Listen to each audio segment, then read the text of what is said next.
Okay, year 8. It is assessment week this week, and you guys have got an assessment on the break with Rome. Okay, so you need to be looking at two things in particular for your revision for this assessment, and that is, why did Henry VIII break with Rome? What were the reasons for him breaking with the Catholic Church and breaking away from Rome? And how did he break with Rome? What did he do in order to make the break from Rome? Okay. Now, the reasons why he broke with Rome, I'm not going to talk about in this video. That's because I've already talked about them in another video. Okay, so what I'm going to do is I'm going to put the link for that video in the description below. Okay, so you need to watch the first 7.5 minutes of the Tudor religious roller coaster video, because I talk about all of the reasons why, or some of the reasons why, Henry VIII broke with Rome in that video. So I'm going to put the link for that video in the description below. Watch the first 7.5 minutes. You don't have to watch the rest of it. Just watch the first 7.5 minutes, and I talk about why Henry broke with Rome. Obviously, you've got loads of notes in your exercise books. You've got your Tudor booklets, so they should help you as well. But if you want to watch a video on it, you need to watch that one. So click the link in the description below. In this video, I'm going to talk about how Henry VIII broke with Rome.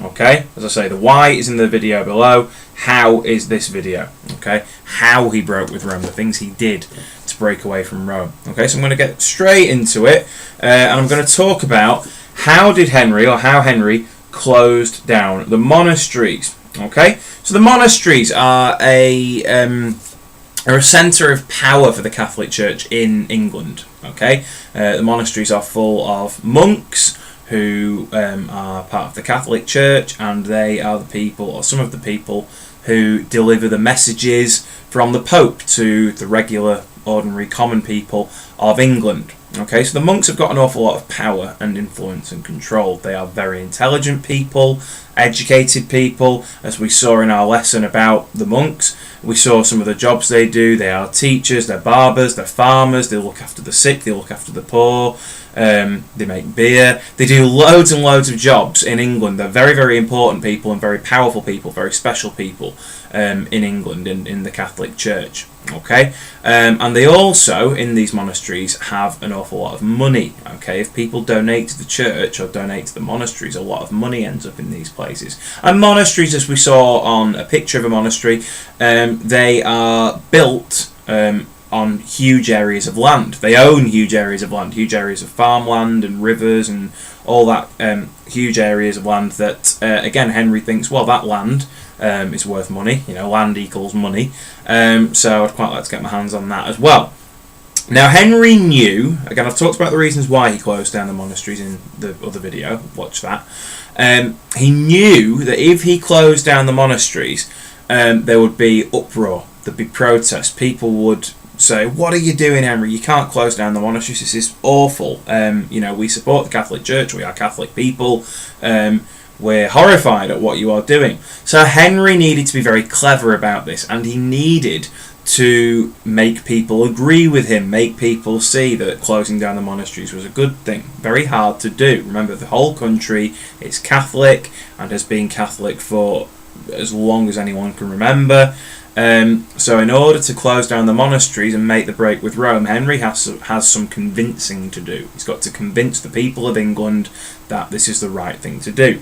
So how does he do that? Well, he gives his advisor Thomas Cromwell, talked about him before, gives his advisor Thomas Cromwell a very important job, and that is to go around the country, go around England, and investigate the monasteries. Okay, so he says, right, Thomas Cromwell, you and your team of investigators need to go to all of the monasteries in England, and you need to see what's going on. Okay, you need to inspect the monasteries and see what the monks and the nuns in the convents are doing. Okay, now remember, I talked about this in a previous lesson, remember that the monks and nuns are supposed to live by a particular set of rules, and those rules are known as the rules of St Benedict.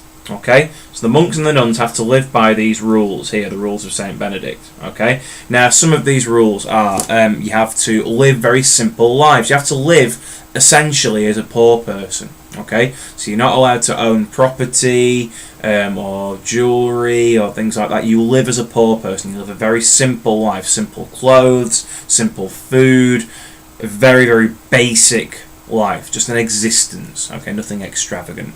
Okay, you are not allowed, if you follow the rules of St Benedict, you're not allowed to marry or have sex. Okay, you are not allowed to be in a relationship, because the idea is you should be thinking about God all the time. Okay, and obviously if you have a partner or a wife and children, you're going to be thinking about them. Okay, they're your priority because they're your family. When really a monk's priority or a nun's priority should be thinking about God. Okay, so the idea is you're not allowed to have a partner. Okay. Their main responsibility, and part of these rules of St Benedict, is to look after people, look after sick people, poor people, old people, anyone who needs help. The monks and the nuns are supposed to be there to look after, people who need help, old, sick, poor, what have you. Okay, and travellers as well. They're supposed to look after travellers. Remember that the monasteries are built in areas quite far away from the city, so if people are travelling the length and breadth of England and they need somewhere to stay, a monastery is a good place to stop off. It's very secure, it's out in the sticks, so if anyone comes, any travellers come to the monasteries, the monks are supposed to take them in and look after them.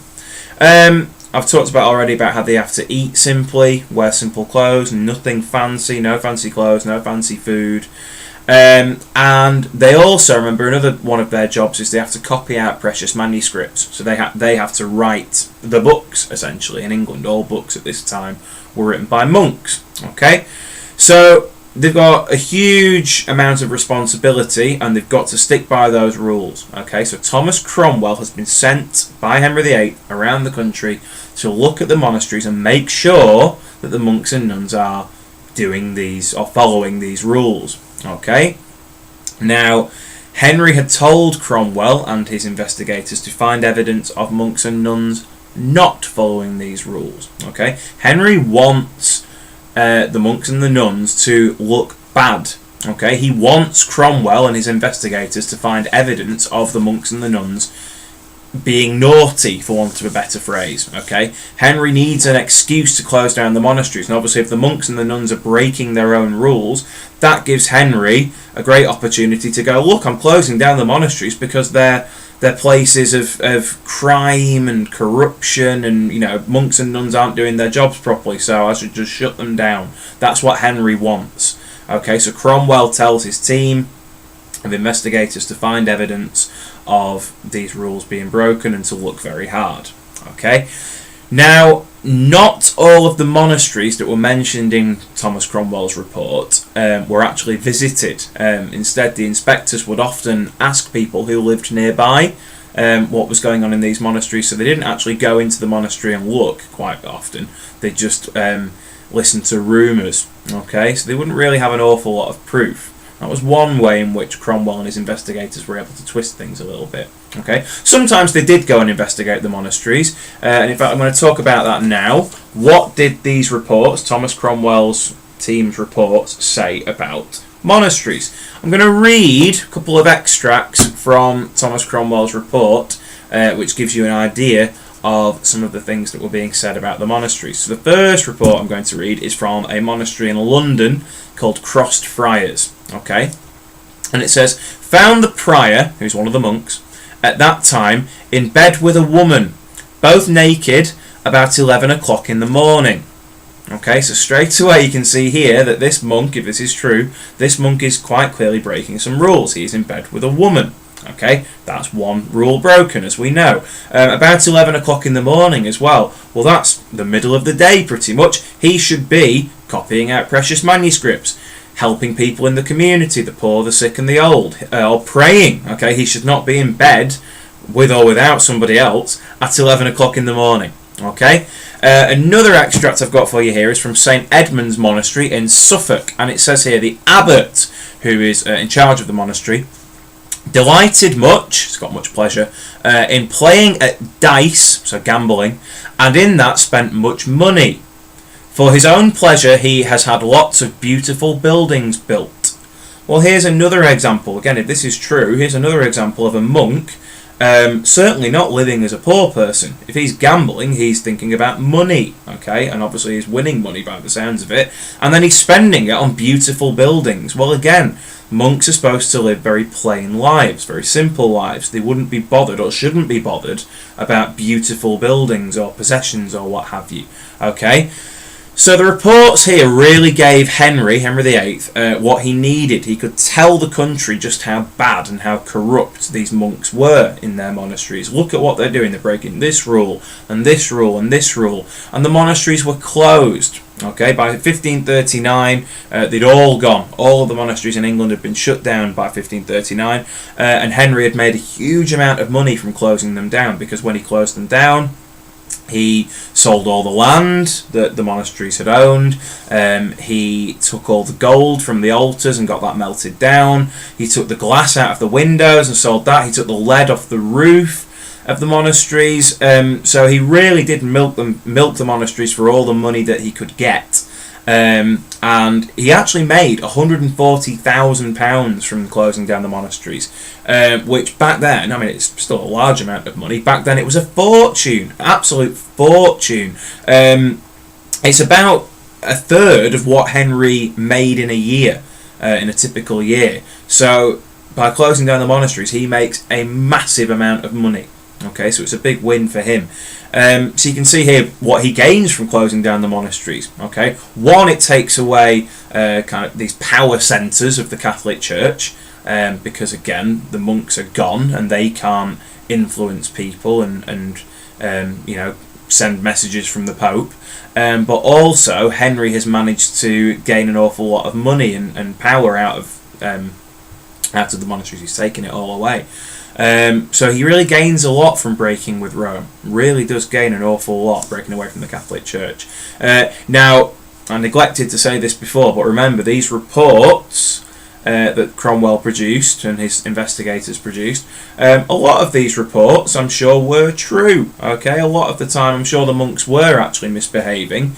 But in other situations, they were probably not. They were probably behaving themselves very well and getting on with their daily life. But obviously Henry wouldn't want to hear that. Henry would want to hear how bad these monks were being. Okay, which is partly why a lot of the investigators would ask people in the local community what was going on and listen to rumour rather than checking it out for themselves. You know, if a local person said, "Oh, I think those monks are being naughty," that was often quite more than enough for the investigators to go, "Oh, brilliant, right, tick, that's another one, another monastery where there are bad things going on. I can just take that back to Henry VIII and Bob's your uncle, brilliant, we can close down these monasteries." So some of these reports were probably true and some of the monks were definitely misbehaving, but a lot of the time there was probably nothing untoward or nothing bad going on, but Henry obviously didn't want to hear that. Henry wanted to hear how bad all these monasteries had been. So hopefully, I've been chatting for 13 minutes, hopefully now, year 8, you know exactly, well, why Henry broke with Rome. If you've watched the other video, if you haven't already, then I would highly recommend watching that. Remember, the first 7.5 minutes of that video talk about why he breaks with Rome. And hopefully after watching this video, you know how he broke with Rome, some of the things he did. Okay, how he turns England from a wholly Catholic country to where the Pope has an awful lot of power, to a country where the monasteries are closed down and the Pope's power has essentially been removed. Okay, please make sure, year 8, that you are revising today and tomorrow and whenever your assessment is. Revise before your assessment, because you need to, as I say, know about why Henry broke with Rome and how Henry broke with Rome. You need to know that for your assessment, which is this week.